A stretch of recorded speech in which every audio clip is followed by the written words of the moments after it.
Welcome to Alaska Weather, a production of Alaska Public Media and the National Weather Service, Alaska Region.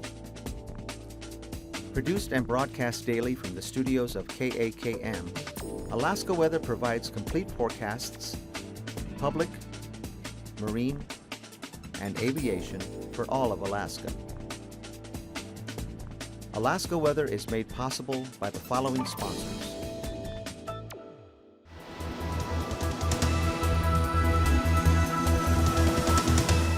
The National Weather Service. Hello again, everyone, and thanks so much for joining us once again for Sunday's edition of Alaska Weather. I'm Dave Percy. On yesterday's satellite, a lot of clear skies, cold temperatures here across much of interior Alaska, right on down to the Gulf of Alaska, back to Kodiak here. Pretty nice out to the west, too, as well as on up to the north. A band of clouds, and that's about it here. Maybe a few light flurries around the Pribilofs, but really not doing much. This one here, pretty weak as well, and then a break behind that, and then something else farther to the southwest. And over the Gulf of Alaska, just a growing area of clouds and showers, while this spiral heading down the southeast coast of the Queen Charlottes. And moving on to, let's see, putting that in motion again there, you can see that continues off to the southeast. And for today, it's moved inland there to western British Columbia. Southern southeast coast pretty good today. That area of low pressure continues to develop. That brought some snow up to the North Gulf Coast today from actually the northern panhandle back in toward Prince William Sound. Looking for anywhere up to 8 inches of snow possibly falling for Cordova.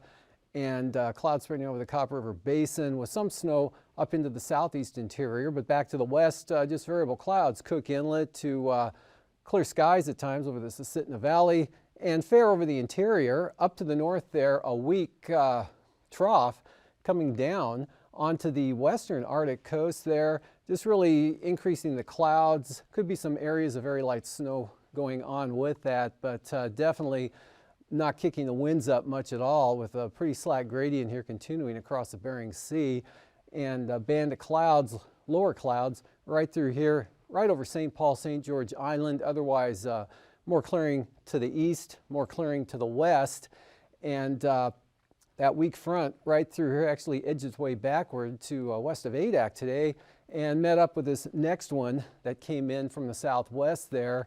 And that brought a little bit of moisture to Shemya today, just kind of combined the two features with this front out there. Rain and snow on the light side there with kind of breezy conditions, but nothing too strong at all, as high pressure continues to control the weather pattern out here over the entire Bering Sea, right down into the eastern Aleutians, Alaska Peninsula, and out here being to the west. That keeps mainland Alaska locked in Arctic air mass, very cold conditions here still, with temperatures falling to the mid-30s over the eastern Tanana Valley this morning, for example. And then this coming over the top, bringing a little bit of light snow to the western Arctic coast there. But again, not much of a gradient at all with that. So no winds and precipitation pretty light. Heavier snow, though, here along the North Gulf Coast, coming into and across Prince William Sound and spreading northward to a certain extent.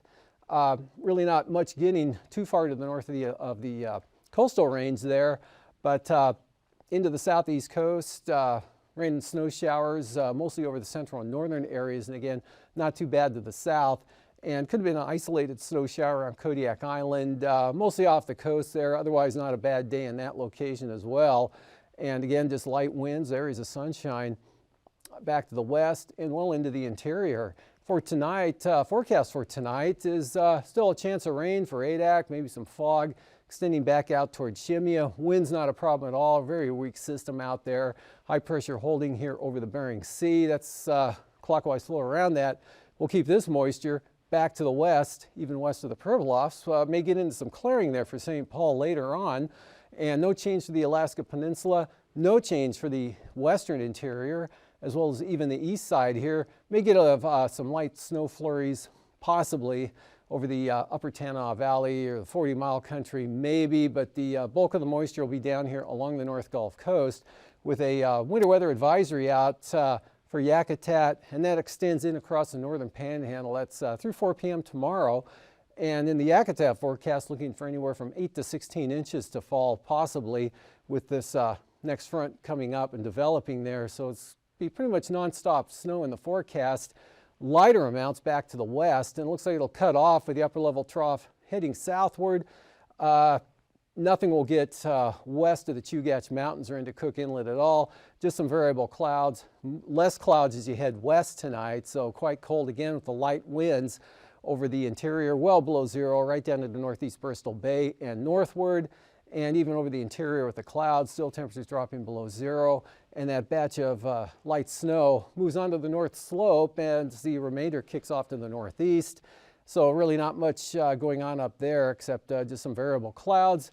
Another batch farther to the northwest that tomorrow will swing on down by midday or in the afternoon, affect mainly the areas from Point Lay eastward, maybe a Licktock there, Atchison, and that's about it, just with some flurries and fog. East side looking good, northern interior, north slope, VFR conditions once again, all the way southward here across Bristol Bay, the Alaska Peninsula, as well as Kodiak Island. Maybe a little breezy, northwest flow, north to northwest, 15 to 20, 25 miles an hour. And that's about it in some areas. Most areas will have less wind than that. And now we're looking at scattered showers by tomorrow afternoon along the North Gulf Coast. But this trough extending northeastward there, that keeps the areas from Yakutat across the northern southeast coast in the snow throughout the day tomorrow. And again, as I mentioned, these snow advisories out through 4 p.m. tomorrow afternoon. But south, a different story. You'll be into some pretty sunny conditions for Prince of Wales Island, Craig Clawach over toward Metlakatla, and possibly as far north as maybe Wrangell. Probably get some clouds there, but that's about it. Otherwise, fair skies, Kodiak westward to Unalaska, and that front still hung up here just west of AKwx. So that's going to keep you people in the rain pattern there, or chance of occasional light rain, and maybe breezy conditions. Could see 25 knot winds. That's about it. And again, that front lifting northward there, so improving back to the west. Otherwise, this big area of high pressure holding there right over St. Lawrence Island. So the light variable wind pattern you had today actually existing across the entire northern bearing up into the Chukchi there. That's going to continue through tonight and tomorrow as well. Otherwise, here, eastern interior, mostly cloudy skies the farther east you get, and some areas of light snow or flurries possible there. Again, nothing significant at all. And then dry conditions from the Yukon Valley on up to the eastern Arctic coast. And now looking at Tuesday's forecast, this high slides eastward a little bit here, not too far to the east, but far enough that it's going to keep just about the entire stretch of the area here from the north slope of the Brooks Range right on down across Bristol Bay and the Alaska Peninsula.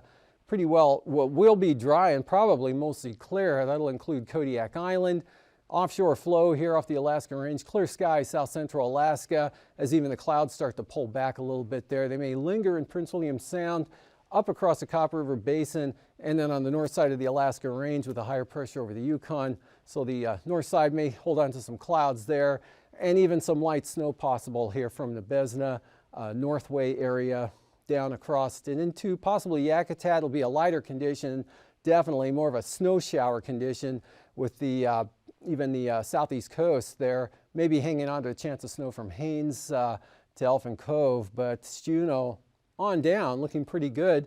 Light winds and probably partly to mostly sunny conditions, with this band of showers holding off the coast at least through Tuesday afternoon. A patch of IFR probably, which will be the result of light snow, flurries, and fog. And that'll probably hang out mostly in the Chukchi Sea there, but that flow might spread it on inland to Kivalina later in the day, but again, nothing significant at all. And then all we have out here in the Aleutians, a couple of showers, and then that front, weak as it is out here, with the chance of rain in a pretty narrow band, so no big storms in sight here for the Aleutians, at least for the next several days.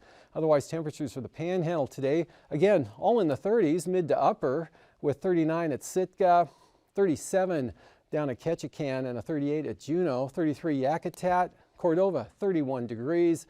Otherwise, Prince William Sound, south central Alaska, mostly in the mid to upper 20s, 25 Homer, 27 at Seward, Valdez 25, 27 at Palmer, and then 32 at Talkeetna. Single numbers though over in the Copper River Basin as well as Northway, 7 above zero, just 11 at Fairbanks and 12 at Tanana. Up to the north, not much difference here through the Koyukuk Valley and the Yukon there with Bettles at 10, Fort Yukon 12 above.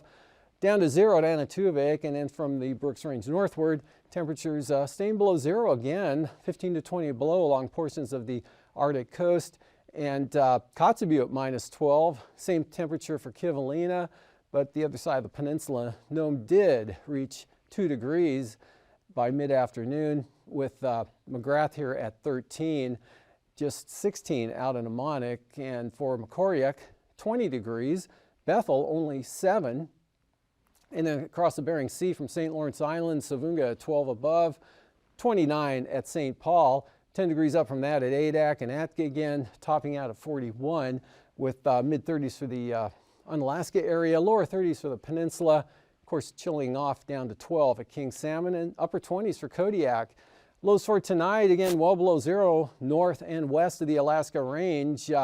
North Slope coldest locations now, according to this map, 25 to 32 below. Milder along the Arctic coast, but again, the 0 degree isotherm right out to the coastline here and just north of St. Lawrence Island, back down in across northern Bristol Bay, and then teens on down the Alaska Peninsula, upper 20s for the eastern Aleutians, above freezing for the remainder of the chain, and temperatures in the lower to mid 30s for the Panhandle. Highs tomorrow, mid to upper 20s, no change for south central Alaska. Maybe a little bit warmer in the Tanana Valley tomorrow, central interior, but teens there extend all the way down to the coastline, lower to mid 20s for Bristol Bay, and coming a shade above 0 here for the Arctic coast and possibly in the North Slope as well. Mildest conditions, 40 to 45, Prince of Wales Island.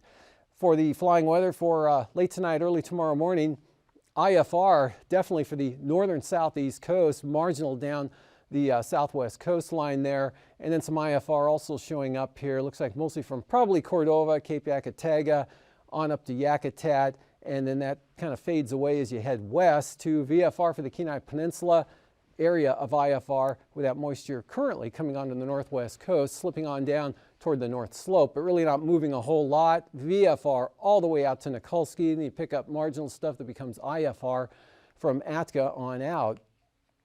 Tomorrow afternoon, that edges a little farther to the east, not too much, just gets Atka more in the IFR pattern. Stays marginal for Nikulski, VFR in Alaska, VFR here, eastern Bering and the western interior areas. Now we've got a more widespread area, marginal VFR possible here for the Copper River Basin through the Tanana Valley, even up to the Yukon Flats, extending back to possibly Nikolai and McGrath, and IFR here lingering now mostly eastward here, or shifting eastward, so from Cape Yakataga in across the northern southeast coast. That's where you'll see the lowest flying conditions, but markedly better down to the south where it becomes VFR. For the passes, Anaktuvik, VFR, no change for Adigan as well. And Lake Clark and Merrill, another VFR day coming up tomorrow, maybe even Tuesday as well, with windy, possibly marginal VFR. And for Isabel, marginal at times, same forecast from Antasta, looking pretty marginal there.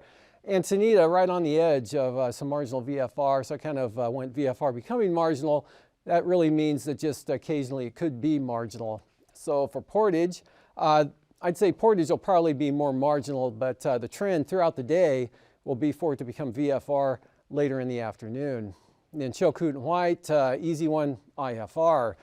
For the freezing levels, south here, northerly flow, south of the Alaska Peninsula, southeast of Kodiak, back up to Yakutat, and then cutting through the Panhandle, and then out to the west there, southerly flow, 2,000 feet way out to the west, so western Aleutians. And for icing, could be a little bit of light to very isolated rime type icing here for the central Aleutians, Adak and Atka, possibly Shimmy and Attu, above about 5,000 feet. A little bit more extensive area here for the eastern North Gulf Coast into the southeast interior, and mostly down from, say, Mount Edgecombe up to maybe Juneau and to the northwest. No icing on down to the south or for the interior. And looking at the 18,000-foot wind flow chart, upper level ridge holding here over the Bering Sea, and this trough slipping southward. And as it drops south, that's going to cause the precip to start taking off to the southeast there. So it'll be clearing out back to the northwest. Southwest flow at about 60 there into the panhandle. That usually suggests kind of an unsettled pattern. And for 9,000 feet, offshore flow keeps the conditions really nice all the way out to the Pribilost, possibly beyond. Westerly flow there, disturbances skirting the Arctic coast, some of that slipping into the North Slope areas. Northerlies here, not too bad, 10 to 15. South central Alaska across Kodiak, a little stronger off the coast of the Panhandle. South 20 to 25, could kick up to 35 knots near Yakutat, as well as across the northern southeast coast, but quite light down to the south. 3,000 feet, about the same pattern with low pressure in the Gulf. Easterly flow to southeast 20 knots, southerlies 20 to 25 off the coast there, up across maybe Glacier Bay over to Yakutat. Light northeast flow here for the southwest coast. Westerlies 20 to 25 for the Arctic coast, and then up to 30 knots there for the western Aleutians. Turbulence-wise, throw a little bit of light to isolated moderate chop in. Mechanical type stuff with the breezy conditions there possible. Really nothing serious at all there for the Aleutians up along the Arctic coast as well. And then for the southeast coast with those southerly winds, could pick up a little bit of occasional light turbulence there below 4,000 feet. Mostly from, again, Sitka to Yakutat, Juneau, on up to Skagway. And after the break, I'll be back with a look at the marine forecasts. We have a big solar flare coming in, so we're out here on an aurora hunt. It's a CME, it's a dynamite, coronal mass ejection. It's when the sun, it kicks off energy and these explosions that are larger than the Earth, explosion type things coming off of sunspots. And if that energy is pointing straight at the Earth, it gets caught up in our magnetic field, and that energy, electrons, come down our magnetic field, collide with oxygen up there about 50 or a couple hundred miles high, and that's what generates the northern lights.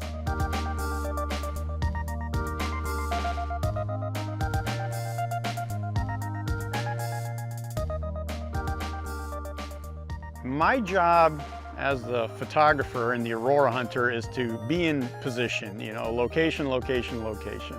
And I like to think I'm composing. Mother Nature, it's a bit of a teamwork thing, you know, she's got to put on the show, but I have to be in the right position and of course with the right tools and the know-how. I've stopped keeping track of how much time I spend out here in terms of hours. It's more in terms of weeks or months, or at this point years now. You know, it was always in me. Even when I was a kid growing up in the lower 48, I would spend nights sleeping on our trampoline, just staring at the stars. I'm in 4th grade and I'm going, wow, look at those stars. And I'd see how many nights in a row I could sleep on the trampoline. And I think my record was 23 nights in a row. So I was doing kind of strange things for an Iowa country boy. I can remember specifically the very first time I saw the northern lights. It was 1989, the peak of the solar cycle, and I was going to graduate school in Laramie, Wyoming. And all of a sudden we had heard the northern lights were out. It's like, what are those? I'd never really seen them before. And my goodness gracious, we were on top of a mountain in the Laramie Range and they were turning blood red. And I was like, oh my gosh, this is the most beautiful thing I've ever seen. And the very first picture I took, that was 1990. Now, an old film camera, Pentax K1000 on a plastic Kmart tripod. Took 2 shots on slide film and got them back. And I thought, oh my gosh, this beautiful green thing swirling about. And from that moment, I was hooked.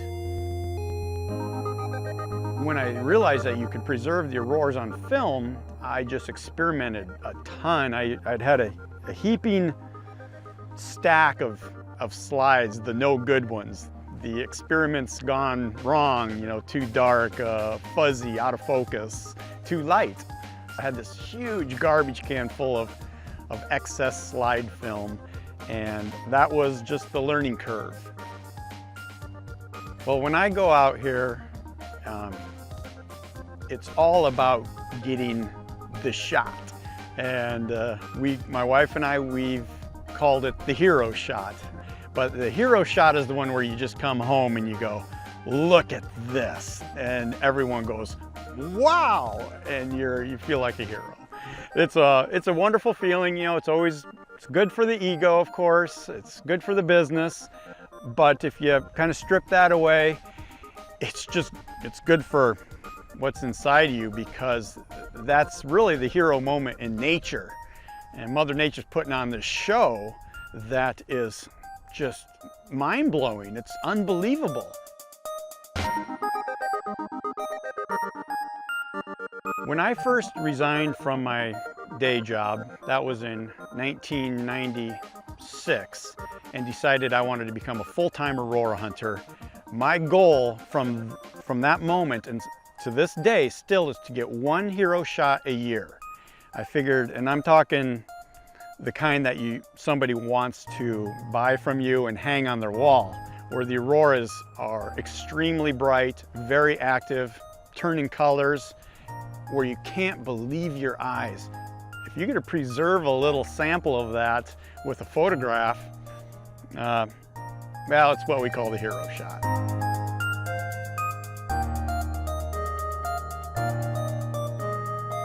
Wow, what a feeling. I mean, you're elevated, levitating, you're lifted up, your spirits are so high that I love that feeling. And I think I get that so much from seeing cool things in nature that I will go way out of my way to find that.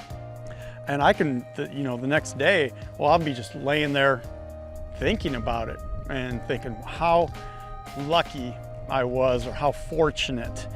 Of course, I just spent 2 weeks sitting there staring at the sky and not seeing anything, so you got to remember that luck is kind of a relative term, but I still just feel incredibly lucky to be even in a position to where I could have been there, taken a photograph of it, and just mainly experienced it. Well, that feeling could last for days.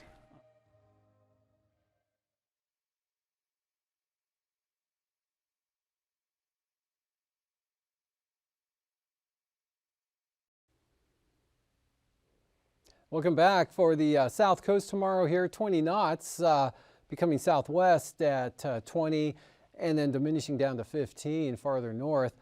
Inside waters, southeast 20 for Clarence Strait, southeast 15 Stevens Passage, and same forecast for northern Lynn Canal. Then on Monday or Tuesday, those go back around to the north, but only 15 knots from there southward across Stevens Passage. Light northeast winds for Clarence Strait that extend down off the south coast as well. Seas only 6 feet.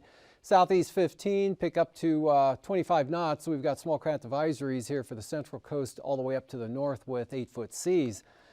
Prince William Sound, light northerlies tomorrow. Same forecast for Cook Inlet, maybe 10 knots. Small craft advisories, 20 to 25 knot winds northwest. Barren Islands back to Kamishak Bay, 15 to 20. For the Kodiak Island and the North Gulf Coast, pretty light as well. And for Tuesday, northerlies, 20 knots, higher gust, Prince William Sound. That extends down into the eastern North Gulf Coast, drops back to 15 right through here. But then 30 knot winds there for the Barren Islands, northwest 30 for Kachemak Bay, and northwest 25 Shelikof Strait, and small craft advisories for northerlies at 25, also for the east side of Kodiak Island and south of the Forelands and Cook Inlet, also small craft advisories.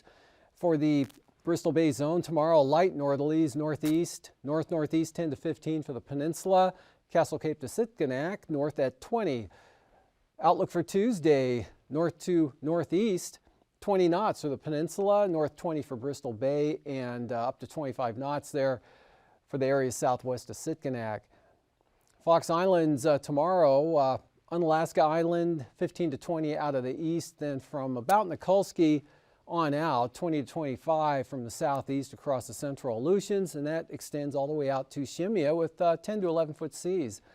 Then for Tuesday, those drop off a little bit there and mostly come under small craft levels, but easterlies at 25 knots here.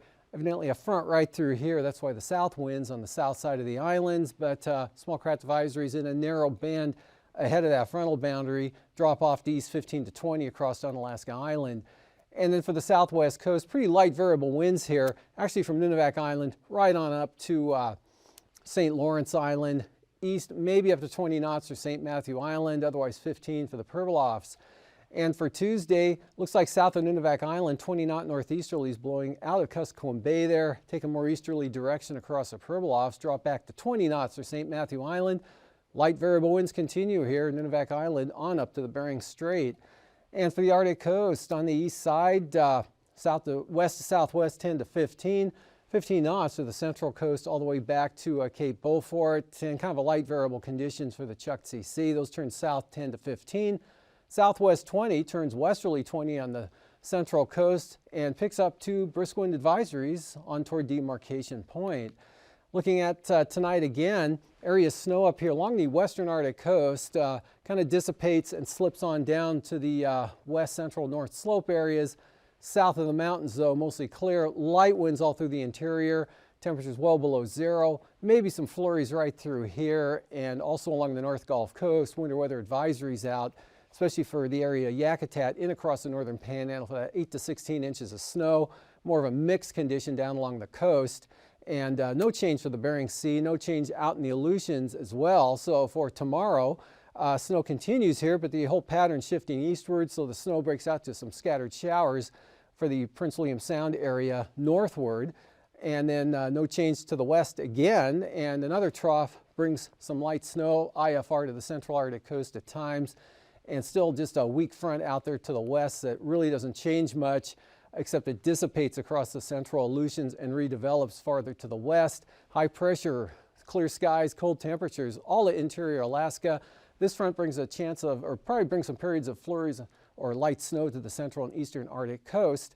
And the panhandle looking drier, but still a narrow band of snow showers from Yakutat to Elfin Cove. These forecasts are to be used for planning purposes only. Call 1-800-WX-BRIEF for a formal pre-flight briefing. Always file a flight plan before you go flying. The U.S. Coast Guard Auxiliary urges you to leave a float plan with a friend or the harbor master before you go boating. Alaska Weather is made possible by the following sponsors.